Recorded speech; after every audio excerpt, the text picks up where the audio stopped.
to America's Voice Live. I'm Steve Gruber. The pulse of the people. We need somebody that's going to hear the people's voice. The truth the mainstream won't touch. This guy is, by definition, a globalist. And the stories that matter. Rav's own Ben Berquam. Right up over this hill, we got an armed cartel. I see him.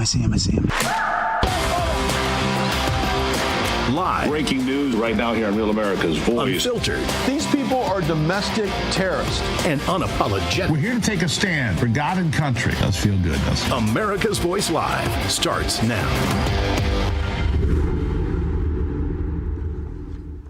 And welcome to America's Voice Live. I'm Steve Gruber. It is Wednesday, the 23rd of July, 2025. Let's get to the day's top stories. And as always, thank you for joining us here today. Never a dull moment with President Trump back in the Oval Office, from the announcement of Obama's apparent role in the Russia collusion hoax, leading it, in fact, to the release of America's AI action plan. It's set to be signed later today. I'll bring on our chief White House correspondent for that in just a few minutes. Also, with the end of the fiscal year just over a month away, Congress currently working on the appropriations process that sets funding limits for 12 different government departments. First time in a long time they've done that. We'll see if the GOP lawmakers can cut more spending across the board. More on that today as well. Then later, I'll tell you about a professor at the University of Chicago and her persistence to continue anti-Semitic rants and use her university as a tool to gain support for Palestine. All of that coming up today. But first, we start with the crime of the century. The crime of the century. It is, my friends. White House Press Secretary Caroline Leavitt held a press conference just a short while ago alongside National Intelligence Director Tulsi Gabbard, where they both addressed what even they call one of the greatest political scandals in American history. Here's part of it. A newly declassified 2020 report prepared by the House Permanent Select Committee on Intelligence, which DNI Director Gabbard has declassified, found that the intel community did not have any direct information that Russian President Vladimir Putin wanted to help elect President Trump in 2016. And in fact, Russia was actively preparing for a Hillary Clinton victory. But at the unusual direction of Barack Obama at the time, the intel community published implausible intelligence suggesting otherwise. Why? To sabotage the incoming president. This is truly one of the greatest political scandals in American history. Yeah, I call it the crime of the century because that's what it is, an inside job. President Obama and his goons orchestrated to undermine Donald Trump's presidency before he even took the oath of office. Tulsi Gabbard calling out former CIA Director John Brennan by name for overruling senior CIA officers who challenged the report altogether. Listen to this. Intelligence Committee's oversight report reveals that CIA Director Brennan overruled senior CIA officers who challenged the Obama-ordered intelligence assessment, stating, quote, "We don't have direct information that Putin wanted to get Trump elected."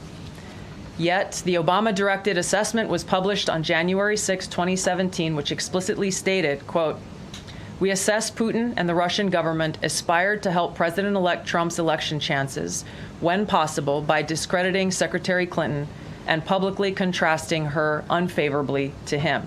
End of quote. The CIA and FBI, then led by John Brennan and James Comey, expressed high confidence in this judgment, while the NSA expressed moderate confidence. Yet, as the report we released today shows, the ICA, the Intelligence Community Assessment, did not cite any report where Putin indicated helping Trump win was an objective. The opposite is true. The opposite is true. She pulled no punches. Moments later, she said John Brennan lied. Later, she said President Obama, Clinton, Brennan, Clapper, and Comey all knowingly lied. It's the crime of the century, folks, and the gloves are off. Thanks to the findings of Tulsi Gabbard, it's interesting that Democrats are now moving in the House to try to block her from releasing such documents. Gee, I wonder why that is. Let me ask somebody who might know. Congressman Ralph Norman of South Carolina joining me now. Congressman, nice to see you today. Apparently, some of your colleagues like Jim Himes don't want Tulsi Gabbard to have the power to make public important documents that could change the course of history here. What do you make of all of it? Steve, that's not surprising. You look at a party now that totally socialistic, totally out of sync with the American people. And, look at the contrast. They don't want Tulsi Gabbard to release the information she has on Obama and Comey and others. Yet look at how focused they've been on the Epstein files. I mean, I'm on the Rules Committee. They're monopolizing the time. They're having amendment after amendment, and it couldn't be quick enough. And so it doesn't surprise me. The one thing they're after is power, and they're desperate to get get the gavel back as far as the speakership in the House. It's not going to happen. American people see through it, and this is just another example of a blatant attempt to withhold information, and we're going to make them accountable. They're going to have consequences on this, and I think you'll see it in the elections. Let me put it this way. DNI Gabbard at the podium was asked specifically, are you referring former President Obama to the DOJ for criminal implications? Her response, correct. Look, Congressman, you and I have been around this planet for a bit of time. We have some experience around here. You in Washington, me out here among the regular folks. I've never seen a time where not only was the outgoing president undermining the incoming president, he's undermining America. He's undermining the will of the people. He's undermining the rule of law. What about the peaceful transfer of power I hear Democrats bump their gums about all too often? Where is that in all of this? It's pure disregard for the American people, pure thirst for power at any means. And, you got to look at what Donald Trump went through. They raided his house. The cameras were taken down. They ripped through his closet. Look as compared to what the non-action on Joe Biden and what he did. And so we're getting a front row seat to an abuse of power. And I like what Caroline and Ms. Gabbard said is, don't take my word for it. Look at the documents. You do your research, which you didn't do in the past. But it's all the appetite there. Pardon me? It's all there. That's the point you make. It's all in the documents. I agree with you, because reporters in the room that still refuse to believe it. Well, how do you come to this conclusion? Read the documents. Do your homework. Be a reporter. Be a journalist. Don't sit there with your thumb in your ear or somewhere else. Do your job. That's what I'm telling them. That's the problem with these people. They're lazy. They want to be spoon-fed, and they want to go to the good parties on Friday night, so they are part and parcel to the Democrat Party, most of them. It's a fact. And it's worse than that, because, this is a serious crime. You can't make this stuff up without backup information, which they've got. And all they're saying is you look at it. You do your reporting like you mentioned. And do I expect it? I don't know what they're going to do with it. I would imagine if you could be in their room of the reporters that were, all in favor of and so blaming Trump and blaming believing the dossier and all of that, I think they're probably in turmoil right now, as the Democratic Party's in turmoil, as they should be. Yeah, as they should be. Here's the problem they face. Well, you can't touch a former president. Really? I recall seeing a former president get his mugshot taken after they raided Mar-a-Lago. I remember bogus charges being trumped up and business entries being turned into felonies years after the statute of limitations had passed. Don't tell me what can happen to a former president, especially we now know that he continued to orchestrate many of these things after he left office. That's patently clear here, Congressman. Barack Obama continued to be the puppet master after he left office, which means no presidential immunity. And he's claiming to be the voice of democracy, and that President Trump was opposed to democracy and was the demise of democracy. They're being shown for what they are, which is a totally party out of sync. They're more the hatred they have of this country and the willingness to do what they did. They got to be held accountable for it, and they have to have consequences. And their answer was exactly right. Let's see what the Department of Justice does with it. But press, do your job, report the facts, and then let wherever the facts lead, that's where it leads. Yeah, just until a couple of days ago, maybe a week ago, I had arrived at the conclusion that the auto pen scandal with Joe Biden not signing legislation, not signing pardons and commutations, that was probably the biggest scandal in American history. I was wrong. This is far bigger, far more damaging, and far more far-reaching, because if not for Obama's treachery, Biden never would have been president. But one thing about that, the auto pen didn't sign pardons for Obama, Clinton, Brennan, Clapper, Comey. There's a whole bunch of folks that probably, as they say in Hollywood, you better lawyer up. And you better get good lawyers at that. And I think their work is cut out for them. The truth is not on their side, but to try to mask it and try to not let it come out, it's not going to work this time. It's happened for a number of years, particularly as it relates to Trump and when he entered the political scene. And, thank God it is. And the American people, let them judge the inaction of the media, the inaction of the Democrats, and the actions of Barack Obama to make sure that President Trump wasn't president. You just don't do that. Isn't it remarkable, Congressman, how even in the press briefing today, they're in the James Brady press room. Many members of the media were saying, well, Ms. Gabbard, the critics say that you're just a conspiracy theorist, that, how do you arrive at this conclusion, that conclusion? And again, she has to look at them and say, do your work. I'm paraphrasing.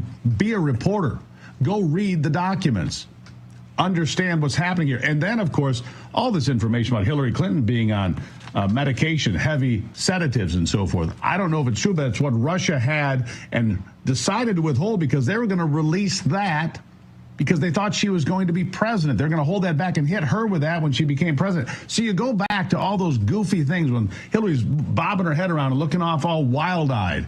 And the day that they had to basically drag her into the van because she couldn't walk. All of those things come into full relief again, don't they? They come into full relief, and it brings back how the press covered up or tried to cover up the fact that Joe Biden was mentally incompetent. He wasn't stable. And to blame it on Ambien and going around the world in a jet and being tired, but like his son did, is just hogwash. It doesn't have a bit of truth to it, and the American people see through it. He couldn't read a thank you note on a teleprompter. And now it's being shown for what it is, and I think more is going to come out. And even if they don't do their homework, President Trump is going to do it for them and get it out, and this is not going to die. Yeah, Joe Biden talked to world leaders that have been dead for 25 years. He shook hands with people that weren't. No problem. It was all perfectly normal. They kept telling us. Of course, it was not normal. Congressman Miss, if I didn't ask you one thing about the Epstein list, a lot of controversy swirling around that. But here I am saying, look, it's remarkable. Nancy Pelosi has tweeted twice about the Epstein list. Once was 6 years ago, and once was today. Strange, they didn't have any interest in this list for 5 or 6 years until they realized maybe it had been salted. And what I mean by that is things have been added to the list that maybe don't belong there, or there's names associated with that are out of context, and the list goes on and on. That picture's not out of context. There's former President Bill Clinton hanging out with Jeffrey Epstein. What do you make of all this? Well, the bottom line is the Democrats have nothing to hang their hat on. They think this Epstein, the cover-up in their minds, the reason they're filibustering in the Rules Committee, the reason they're having all these amendments, and you got to do it now. Well, they had 4 years to do it under Joe Biden. What did you hear? Crickets. And so it's going to come out. You will see the everything, the list, whatever can be released that the Justice Department has. President Trump, and we talked with him about that. He's for complete disclosure. And the Democrats, what else have they got to try to highlight? And they're using any means they have to grandstand and filibuster on this. But it's not going to work again, kind of like it's not with what they're finding out with Obama. They're going to find it out on the Epstein, whatever comes out on Epstein. The American people deserve transparency, and they will get that. Yeah, they certainly will. Congressman, never a dull moment. I hear you're going to take a few days off like everybody else there in the House. Enjoy that. When you come back, I'm going to guess it'll be just as exciting. Sir, thank you for being here. My pleasure. Thank you. All right. After the break, our chief White House correspondent is going to join us, Brian Glenn, for the latest on the White House and all this Russia collusion hoax information. Man, what a day in the James Brady briefing room. More details straight ahead on AVL.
Addressing Caroline Leavitt and, more importantly, Tulsi Gabbard held a press briefing just a few minutes ago addressing former President Barack Obama's puppeteering and his administration's efforts to undermine Donald Trump's presidency, something we have never seen before in American history. This is the crime of the century.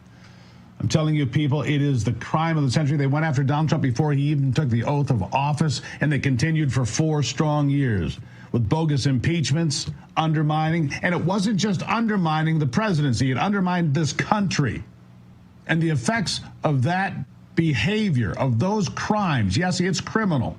Tulsi Gabbard said she did refer to the DOJ criminal implications against the former President Barack Obama.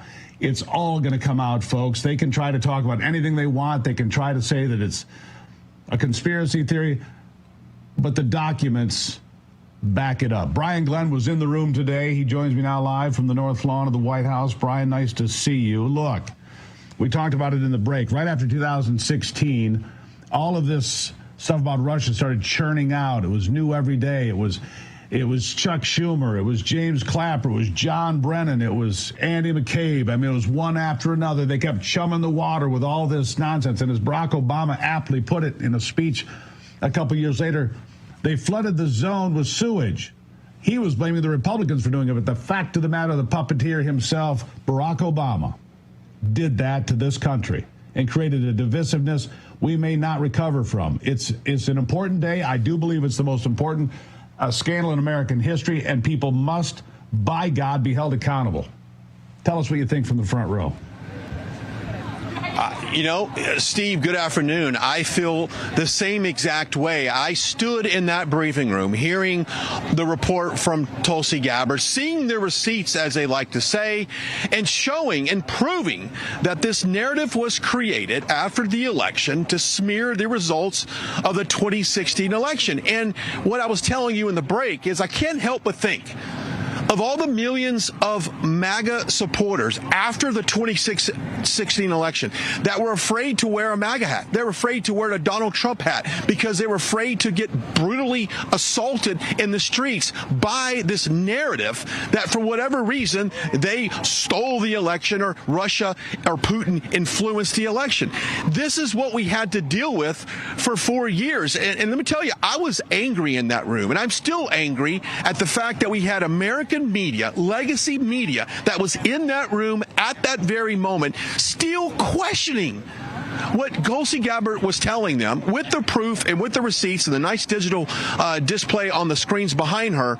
This is just the beginning. Now, I would say before this press conference, Steve, this wasn't on the top of my list of what I wanted to get done right now, because I'm more concerned about the American people at home paying their mortgage, paying their car insurance, paying their health insurance, making sure the schools are safe, making sure our cities and streets are safe. That's what's most concerning to me. But after thinking about what the American people went through after the 2016 election, I want prosecution on President Obama and others that were colluded in this big lie. And I'll say this, I want the media that was sitting in that room today, I want their questioning whether or not they are allowed to come back in this briefing room because they simply misled the American people for 4 years, Steve. They certainly did, Brian. And I sat there listening to this as it happened, and I hear reporters challenging Tulsi Gabbard. Well, how do you know this? It's in the documents. Do your damn job. Do your damn job. And I mean that. I am so angry. These people give what you and I do a bad name. They try to smear people like you and I, Brian, who do our work, who check the facts, who make sure that we're right. And you know who was right about 2016? You were. I was. You know who was wrong? They were. And to hear Caitlin Collins prattle on about much of anything from Chicken Noodle News, I find that highly offensive. These people should be silenced. The Wall Street Journal should be ashamed of itself. The mainstream press should be ashamed of itself. It's an embarrassment to all of us that work in this industry. Your thoughts?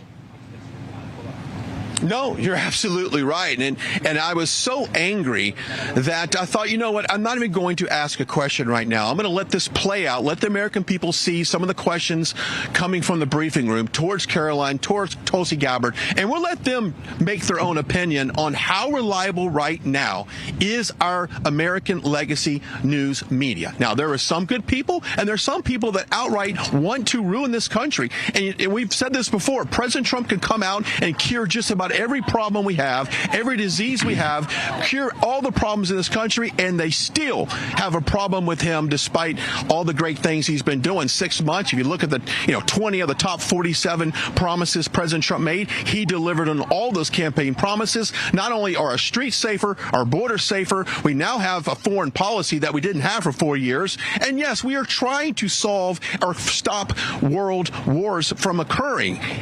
That's what we're doing. To think that this whole the narrative is still the Epstein, it baffles me that we're still concentrated on that. I don't care about Epstein. I mean, I do want to stop predator pedophiles. I do. If we don't have a country, none of that matters. And this undermined all the institutions of this country. It undermined everything that we stand for as Americans. It undermines what I have stood for as an American my entire life. Yeah, you might not like the opposition, but you don't try to destroy the president and the presidency and thereby destroy America, which is what happened here. And the only way we rectify this is with prosecutions. The only way you rectify this to restore faith in our institutions is to have prosecutions and people held accountable. I furthermore think, I heard this a while back, I gave it some thought, didn't take it quite seriously. Maybe it's time for the FBI to be dissolved. Maybe it's time for some of these agencies to go away and start over. Because can you really fix something that's that broken? I'll give you the last word. No, you're absolutely right. And many people at home right now are still waiting for handcuffs on Hillary Clinton. Remember, that was a big thing that the American people wanted. We knew what she did. We knew she avoided the subpoenas. We knew she did use BleachBit, broke up the computers, broke up the cell phones, destroyed all the evidence. We knew that. We have not seen that happen. You know what? As much as I want to think that this now a new administration will go after and hold these people accountable, I'm not there. I'm not as fully confident that will happen, but we're certainly going in the right direction, Steve. We'll have to see. Until I see action, I love the press conference. Don't get me wrong. I love what we're hearing, but I want to see action on this. Yeah, it's a nice start. Look, Hillary Clinton, if you put handcuffs on her, apparently as medicated as she was and could still be, she might not even know it. I want to see James Comey held accountable for what he's done to this country.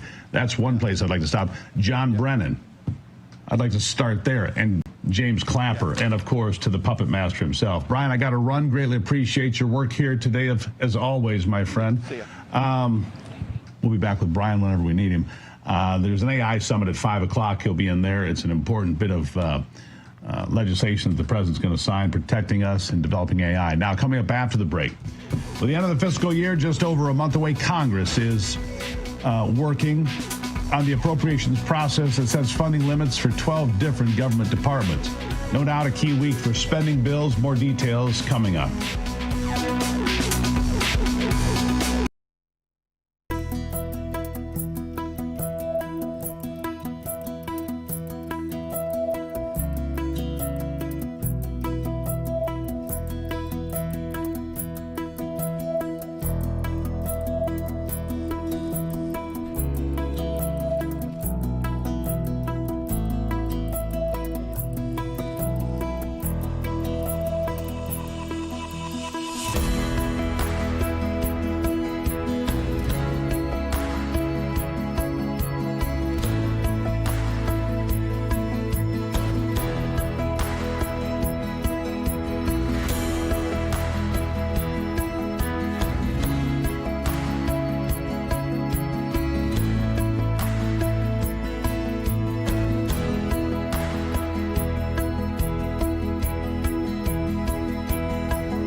government, believe it or not, faces another critical deadline with about 70 days before funding runs out. If Congress doesn't pass all 12 appropriations bills, a government shutdown could occur, affecting everything from defense to homeland security.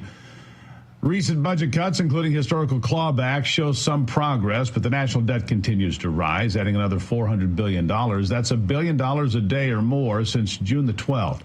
The military is projected to spend $1 trillion in 2026, even though we're not at war. Here to discuss a holistic approach to getting our house in order and preventing a shutdown through growth, stimulating tax cuts and deregulation, and return to pre-COVID spending limits, Pete Sepp, president of the National Taxpayers Union. Pete, I feel like I've seen this movie before. They're going to shut the government down, and everybody runs around and, It never really affects anyone. It's never really affected me. I don't work for the federal government. I don't notice any change in my daily life. The store is still open. The gas station's still selling gas, and my lights are on. So it's usually a whole lot of hubbub about not much of anything. I say shut the government down, save us money, and keep still.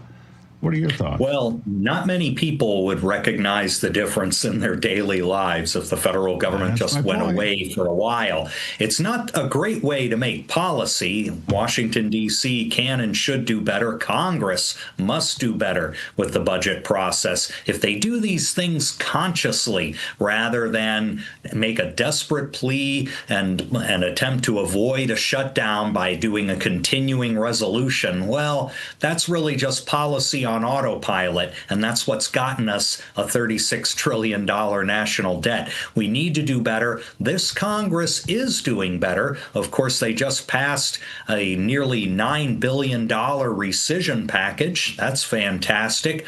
Actually clawing back money from NPR and some Department of State programs. Now they're working on next year's appropriations already. The Department of the Interior bill, 6% lower than last year's on the House side. The National Security and State Department appropriations bill, 22% below last year's. Those are good signs that the House is still serious about following through on restraining federal spending. They're going to need to set the benchmark here because the Senate is always more reluctant to go along. Yeah, so why are we back here again? I thought we had gotten past all of this nonsense. I thought we were doing good. I thought that we had finally, put this to rest. We're going to have, well, I'll give them credit. They are working on appropriations bills. I saw John Thune talking about it in front of the cameras here just a short while ago and yesterday too. So the Senate Majority Leader says, look, we're working on it. But how did we end up here again? Why do we have to go through this every so often? It's crazy. Yeah, some of it, of course, was due to the one big beautiful bill. That took up a lot of oxygen in the room, and I think the result was pretty good. Perhaps they could have done better on cutting back spending in that bill, but at least we got about $1 trillion over 9 years in spending restraint. Now, though, the annual appropriations process for the various departments is kicking in. They're having to make up for a couple of months of lost time. Normally, your appropriations process would begin sometime in April or May. Well, they were right in the middle of the one big beautiful bill at that point. Sure, but when was the last time we had normal appropriation cycles? When was the last time that actually happened? I mean, seriously. Seriously, I have worked in this town 37 years. I can count on one hand the number of years in which all 12 appropriations bills were passed and signed into law before the end of the fiscal year. Yeah, aren't they required to do that, Pete? It doesn't matter. They play that by different rules than you and I, don't they? Pete, always appreciate you being here. We'll see what happens. Government shutdown, don't care, but we'll see if it happens anyway. Many thanks for having me on. Many thanks. Coming up after the break, I'll tell you about a professor at the University of Chicago, her persistence to further divide college students when it comes to Israel and Palestine. Details straight ahead.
Since President Trump made his stance on violent protests clear, the incidents of violent demonstrations have gone down dramatically. In fact, we're not seeing those at all like we did at this time a year ago. However, the thing still heard around college campuses has to do with divisive rhetoric, and that example is clear as a recent video featuring University of Chicago professor Emin Abdelhadi has been gaining traction.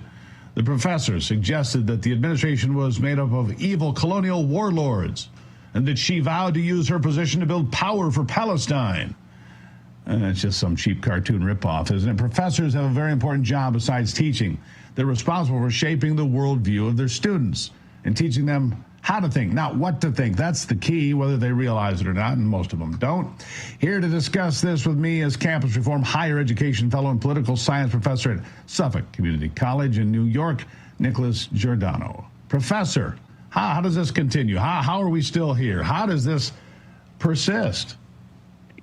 Well, always happy to join you, Steve. And it's persisted so long is because you have the academic ecosystem where many of them have succumbed to the groupthink mentality, and they think exactly like Professor Abdelhadi does. And the reality is that as professors, we have an obligation, not just to the institutions we serve and not just to the students, but to society as a whole.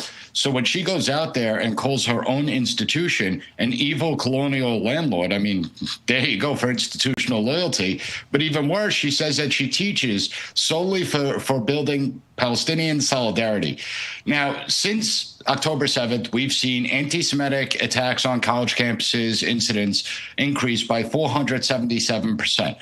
The campus reform has done the research. We know that 80% of students self-censor because they fear retribution from their grades. They fear that they're going to be ostracized by their professor. Imagine being a student in this professor's class. Who's going to challenge her with viewpoints like that? Because they know that this is a professor that's likely to take it out on their grades, and students want to graduate and get jobs. So this is completely unacceptable. The University of Chicago needs to take action against her. Even when you're tenured, it doesn't mean that you can come out and badmouth your own institution. So there's plenty of reasons that she should not be in the classroom.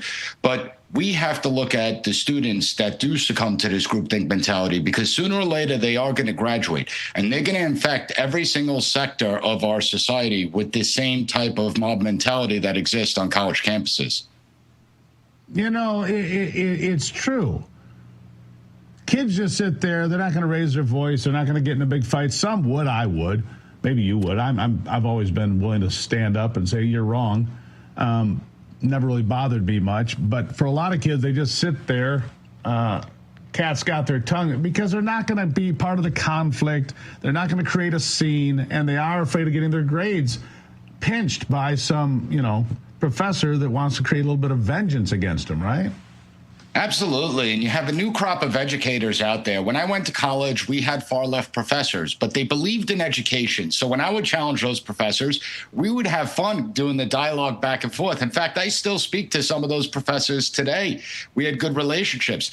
They valued education. They valued differing of opinions and thoughts. They understood the importance of critical thinking. But we saw a changing of the guard. When a lot of the older professors retired, you got this new crop of professors that are interested more in training students to be activists as opposed to actually providing an education and fostering intellectual growth. So the university campuses have done an enormous amount of reputational harm because of professors like this.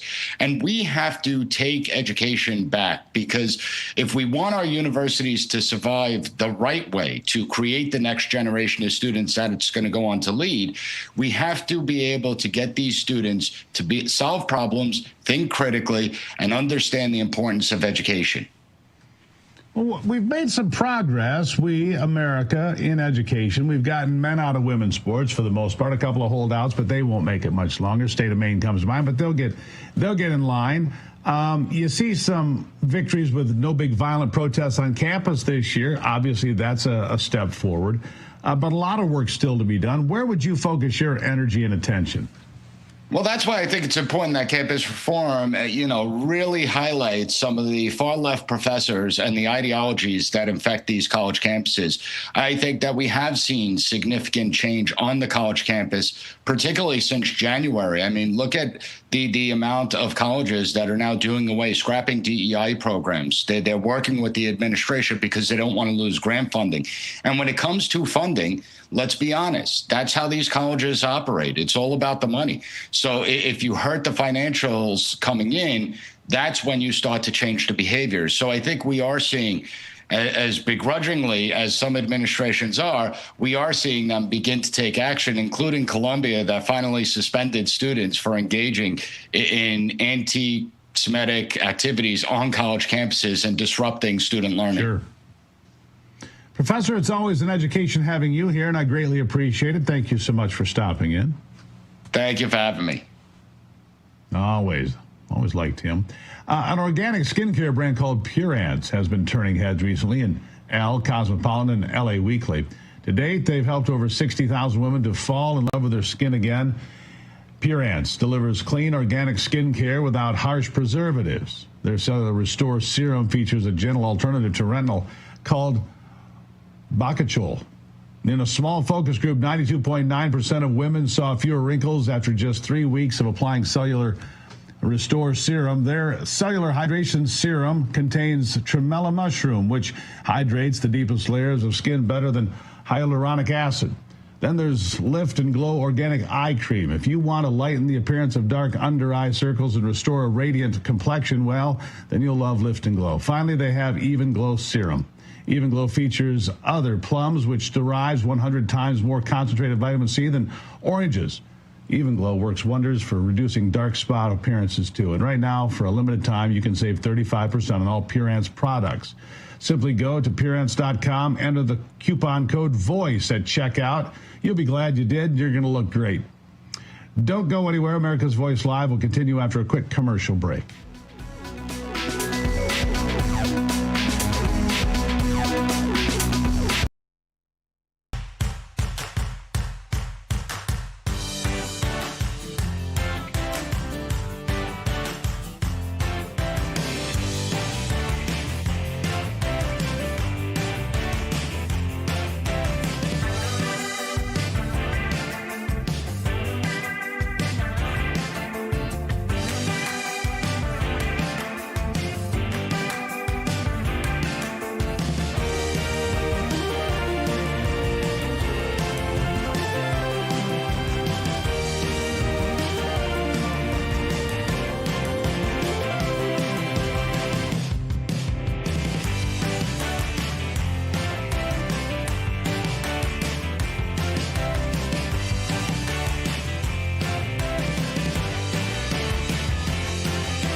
Back to America's Voice Live. Let's face it, none of us are getting any younger, and staying healthy is more important than ever. We talk about it on this program a lot because I need you to be here tomorrow. It's important to me that you come back every day. Millions of Americans always looking for ways to feel better, get in shape, and improve their overall health. and I talk about it pretty much all the time. Today we have a special guest, Dr. Tolberg, here on behalf of Pure Health Research. Doctor, nice to have you here.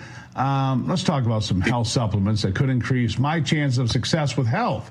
How about that, sir? Thank you for being here. Yeah, absolutely. Thanks so much for having me. You know, helping you with your health, boy, that's we can get really into some weeds on that one, but there are a few things that I would really like to talk about today, certainly. And these are things that I certainly do personally and things that I think could be very beneficial. So where would you like to start? Let's start with any place you want to be that's going to make me feel better. I'm not a spring chicken, and no, folks, they all think I color my hair. Thank God I'm blessed with good hair, and I don't, but it's a fun talking point. Anyhow, where do you want to start? Dive in anywhere. Yeah, let me go over our three best ones here. And I'll tell you, this isn't just me talking just as a doctor. I'm talking as a person as well. So I'll tell you about our three best sellers. And this first one is actually the one that I personally take. It's our liver health formula. And honestly, it's our fan favorite. Over 2 million bottles have been sold with this. And really, as the name implies, it just helps to support that thriving liver health so it can help reduce some of those fat deposits in the liver, really igniting that metabolism to try to help trim some of that belly fat and just overall giving you a nice boost of energy. So absolutely love that one. Again, that's personally my favorite. Next, we have our lymph system support. And with that one, anyone who is struggling with swelling, fluid retention in their extremities, especially look at it in your legs, your ankles, your feet, you're absolutely going to love this one. It just really helps to try to flush out some of that extra fluid, alleviating that uncomfortable swelling and tightness, and overall can give us a little bit more shapely legs, and who doesn't want that, right? Then look our at me third go. one, Yeah, gotta have shapely legs. Edema is something that, as you get older, in fact, we just talked about this with President Trump. He's got some swelling in his ankles. It made the news last week. So edema, as it's called, is something people are familiar with, especially as they get older, right? So for having your lymph nodes, and look, your lymph node system has a very slow, it's like 2 pounds per inch. It's 2 pounds per square inch. Very light pressure on the drainage system, right? Very light. And you know what? If you want to go ahead and get President Trump, personally sit down with me, I'll tell him all about this. I think he'll love it. I'll do my best. I'll do my best. Hey, but I do want to back up to the liver health. Most people don't realize this, but fatty liver. A lot of people are overweight in this country. You may have noticed. You look around, you go to the store, one of the first things that collects fat in your internal organs is your liver. I don't think a lot of people realize that. Yeah, and it can really start affecting a lot of things. It is that detoxifier of our bodies, right? And it really helps with our immune system. So you start gunking that up with some fat, and you're going to have some issues, not just related to that, but stemming from that, really that could affect your whole life. So unfortunately, I had a dear friend of mine, pass away from fatty liver in his 30s. And something like this is really something that could really be beneficial to try to help get some of those fat deposits out there. And it's unfortunately, look at what we eat. It's changing maybe slowly, but it's not really changing fast enough. So this is a great way to get some supplements in there. No, Make America Healthy Again is a big deal in this country. As you know, we're getting rid of additives and colorings and all sorts of things that don't belong there. I don't like this thing called a peel that's on organic fruit now. We don't even know that it's got some sort of compound in it. I don't want to eat. They don't label it. They should. But some of these things we have to be able to control what we can control, and that is what we put in our mouths mostly. And so taking care of ourselves is incredibly important. What can clients expect to see when they start using these supplements? What are some of the benefits they'll see right out of the gate? And I'll go right to me, but I'll also say that there have been all kinds of studies done on the type of ingredients that they put in these supplements. But honestly, I noticed the first thing was a good boost of energy. That was the first thing. And, I try to stay in shape, just like anyone. I couldn't do much for the hair, but trying, cardio and everything else. And I really did see it started really decreasing some of that belly as well. Sometimes you get to a point where it's just really difficult to do that. So I would say with a couple of our biggest ones, I didn't take the lymph system support, so I can't really specifically speak on that swelling, but I can also tell you that we have studies showing it does work for that. But the energy boost, and you're probably going to see a little bit in the mirror if you continue to take these on a regular basis. Well, there you go. We want to look better all the time. Dr. Tolberg, thank you so much for joining us here today and sharing those great health supplements. with all of us. If you're interested in any of the formulas Dr. Tallberg has talked about here, head over to purehealthresearch.com, where you can find more information about the 45 products they have, and you can try them risk-free. And for the next 48 hours only, you'll save 35% on your order with coupon code VOICE. You're protected by the 365-day money-back guarantee, so you risk nothing by giving them a try. But again, this incredible 35% discount is only available for the next 48 hours. So shop and save now before it is too late. Go to purehealthresearch.com. Save 35% on your order with coupon code VOICE. Now, when we come back, the best part of the program, right? A story that reminds us of just how wonderful America still is. Plus, your answers to our America's Voice question of the day. We'll be right back.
What makes America wonderful, we do it here every day we can in the hopes that we can leave you with a smile on your face as you head on to the rest of your day. Today's story comes to us from Death Valley, California, where an 80-year-old man was able to compete and complete a grueling 135-mile ultra marathon. He's 80.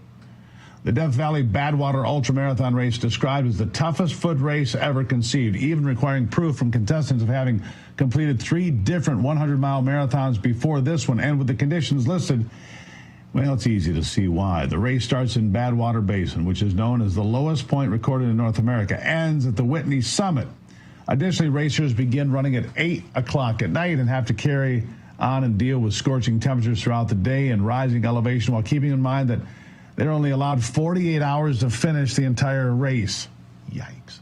Bob Becker rose to the challenge and completed the ultramarathon in 45 hours and recounts that he was running on adrenaline as he only allowed himself an hour of sleep to try and race the clock to officially cross the finish line. It is easy to see why this race is not for the faint of heart, and the conditions and requirements are enough to leave someone in awe, but the determination and grit demonstrated by Bob Becker is astounding and inspiring and reminds me of what makes America wonderful: heart. Having real heart. Puts a smile on 80 years old. I can only hope that I can do that. Now, here is the question of the day, folks. Your turn to speak up, America. Do you agree with President Trump that Barack Obama, the former president, manufactured the Russia hoax? Apparently, the evidence is stacked. Greg Stout, yes, because the evidence pointed that out. When mainstream media backed the hoax but had no real evidence it happened, the truth was easy to see. Mark Kenny, pretty sure the receipts tell the whole story, and that story is Obama giving orders to manufacture the Russia hoax. Matthew Miller, yes, it was always based on a lie, and Obama told them to keep looking. He's a traitor. Catherine Blackhawk, yes, absolutely. This evidence that Tulsi has released proves that beyond the shadow of a doubt, it's time for justice to be served. No one is above the law. James Morgan shares this. Until our legacy media is held accountable for the outright lies they've been pushing for decades, nothing will change. That's what I'm doing here today, folks. Janice Howman, yes, because the only way they can win is by lying and cheating. Sunavaj, absolutely along with the rest of the deep state. Clinton, definitely. Kathy Warren, I agree 100%. Sam Folds, yes, 100% agree that Obama is behind all of it. But who's behind Obama? Soros? Chet Coleman, Obama always had disdain for Trump, and there is no doubt in my mind he would do whatever it took to portray him poorly and interfere in the presidency. Ray Ballinger, yes, I agree wholeheartedly. Well, Ray, we appreciate your time here today, and all of you as well. Look, I'm watching the reactions to what Tulsi Gabbard had to say. People want to see these co-conspirators in handcuffs. It's a dark day in America. It is the crime of the century. That's where we are, folks. We'll continue to cover every moment of it right here. Right here every day. Don't miss Steve Bannon and Charlie Kirk and all the other great voices on here. This is Real America's Voice, and me mean business. We're going to get to the bottom of this when we better see people in handcuffs and hold the mainstream media accountable. Absolutely true. Join me tomorrow morning to start your day here on Real America's Voice. I kick off at 6 a.m. every day. Back to America's Voice Live. Remember to follow me on every social media platform you can find. Have a great day.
Voice family. Are you on Getter yet? No? What are you waiting for? It's free. It's uncensored, and it's where all the biggest voices in conservative media are speaking out. Download the Getter app right now. It's totally free. It's where I put up exclusively